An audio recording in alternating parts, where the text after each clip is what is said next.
because in Jamaica, men just naturally are more outspoken. They will tell you their mind. They tell you if you look good, they're not going to be shy about expressing to say that you look good, you're nice, you're this, that, or the third. Yeah, regardless of your complexion or whatever, they will tell you. And even in America, when I am in America, sometimes you put yourself together good, you look your best, and people just don't, nobody now run come tell you, say, oh, you look nice. A lot of times that is what. Hi guys, welcome again to my YouTube channel. So I recently watched this video, I think made by the YouTuber Stefco, I think, I'll check her name. But I just wanted to make my own version of the whole concept of pretty privilege.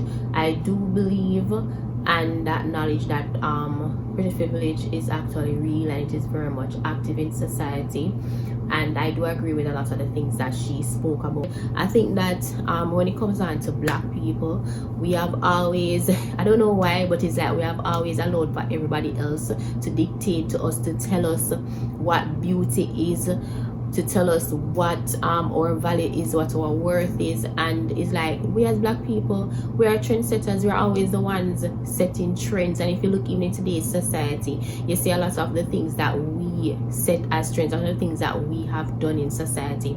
A lot of other races, they have taken on these concepts and they're the ones that are capitalizing off of these concepts. And so it makes you wonder, like, what is it that causes black people to always like be the ones that are being used by society? Like, why is it that we cannot say for ourselves what value is, what our worth is, what we consider to be beauty? And so I think that what is one of the main foundation of the whole idea of pretty privilege, and that in that the concept of pretty privilege and a lot of the things that persons consider to be characteristics of somebody who is pretty, I think a lot of that is developed from other races. A lot of these concepts, they are passed down and they are pushed upon us as black people. And so it's not like the idea of pretty privilege then, or the basis of it, is founded on black people and us setting our own standard of what beauty is. So I think it has a lot to do with what other people classify as what is beauty, and so we in turn just accept it, and it becomes a whole part of even our culture, as in what we as black women and black men accept as being beautiful. I think the whole idea of beauty has been ingrained in us from before, and from even the plantations. It is not something for you to easily redefine in society. It took years for that whole concept to be ingrained in us, and it is gonna even take a longer time to reconstruct that whole idea of what beauty is for us, especially as black people. Alright, I'm from Jamaica. Even in Jamaica, when you wear your hair out and you don't comb your hair and you just wear your natural hair out, people instantly associate you with like somebody that is unkept, somebody that don't care about themselves, somebody that don't care about their look or their life, somebody who probably doesn't even have a career or is not driven in life, have no direction. Where is this coming from? And you have to realize that it's because of the whole way that society has been constructed, and from before time people have learned, people have been educated and socialized to the point that they believe that these are the things. If your hair is not straight, when a white person wear their hair out, nobody, even if it isn't combed, nobody chastises them for wearing their hair out. And so you realize that these are just things that has been taught to our foreparents, that hey, your hair is not beautiful the way it is, your hair is not lovely the way it is, and so you need to change it. If it is not straight, it is not desirable, and you are not desirable, and you don't look good basically, and it is ugly. This is how the whole concept of beauty and what is ugly has been defined, and it is going to take a very long time for it to change. And even the whole concept of pretty privilege, it is real, because even in classrooms you have teachers that treat students differently because they are considered to be more beautiful than they are. So in the video, the person basically spoke about persons not noticing her, or persons basically overlooking her for other persons basically who were probably of a lighter complexion, or who kind of had more of the society's idea of what was considered beautiful. And I think location has a lot to do with it. I think location is a high impact, has a high impact on how you are considered to look, and a high impact on what, if you are considered to be pretty or not. Like for instance, if I remember watching when I was younger, and I used to watch African movies, and in those movies, persons who were slim and skinny, no matter if you want to look pretty or not, if you were not more of the if you're not more on the bigger side, you would be considered to be, you would probably be ostracized by society. Nobody would want to marry you. So the men in the African society, they more gravitate to women who are thicker, who are bigger, and whatever, for whatever reason. And even in Jamaica, I think the whole concept of pretty is different than if you're in America, what persons would consider to be pretty. Because even the person, when the lady was making the video, and she was saying that persons didn't consider her to be pretty and she wouldn't be noticed by men. Like if she was living in Jamaica, she would have definitely been noticed by men, right? Because in Jamaica society, like men have value for women's look regardless of your size and your complexion. If she was to visit Jamaica, she would have been highly attractive to many guys, because the majority persons in Jamaica have her complexion. You have a lot of dark persons in Jamaica. You don't have that many persons who are white in Jamaica. So the idea and the concept of pretty, it changes, I think, highly based off of your location. It changes based off of where you're at.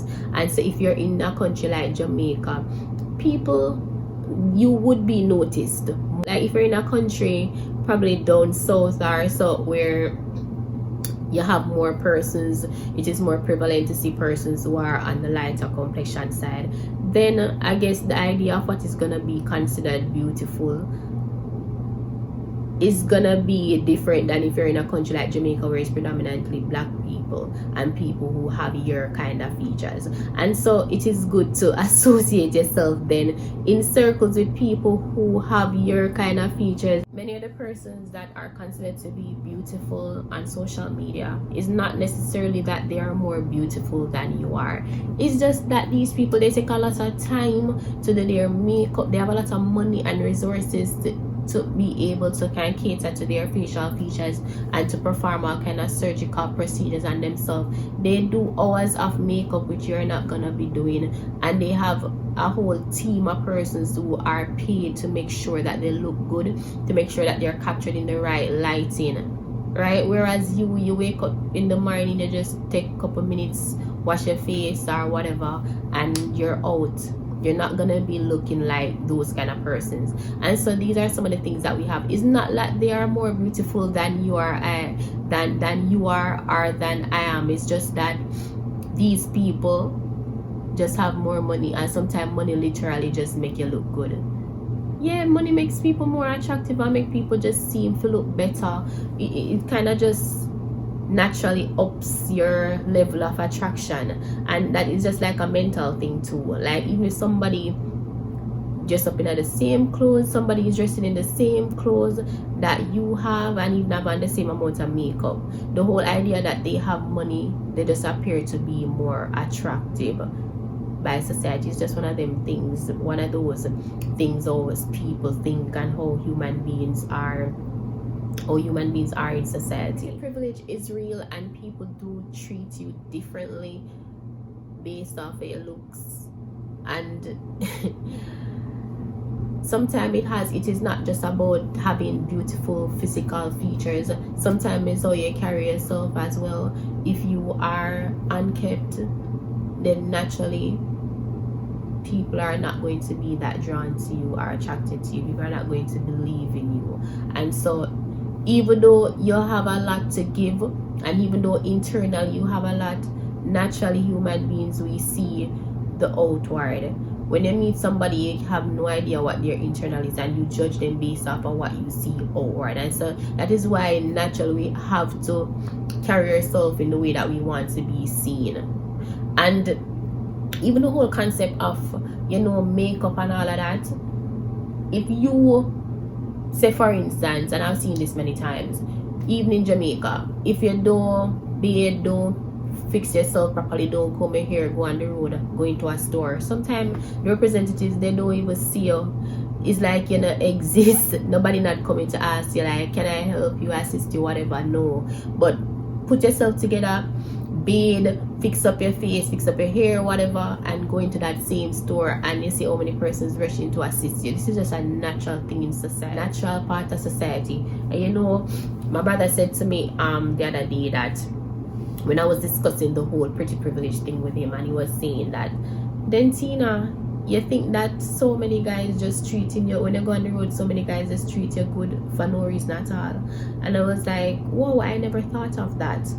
Because sometimes even in Jamaica, men literally, I think, having seen what it is like in America and having seen what it is like in Jamaica in terms of relating to men and socializing with men, you realize that location has a lot to do with how you are accepted and how people view you in terms of if you're beautiful or not.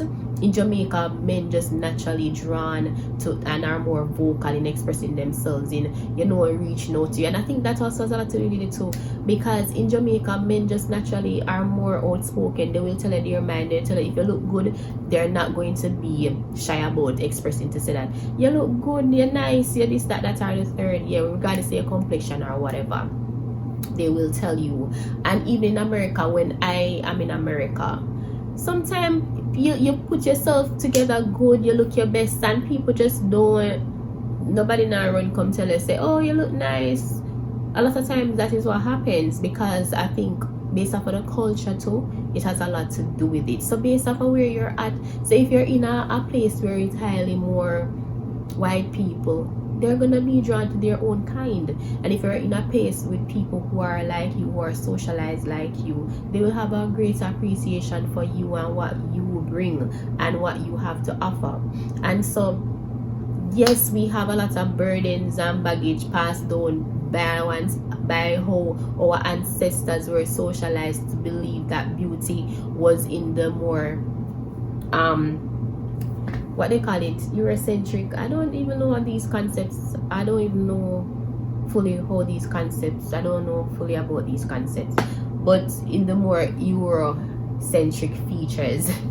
I hope I'm saying that correct. But yes, they were socialized that kind of way, and yeah, it is passed down into cultures even. But based off your location, you're gonna be more exposed to some of these kind of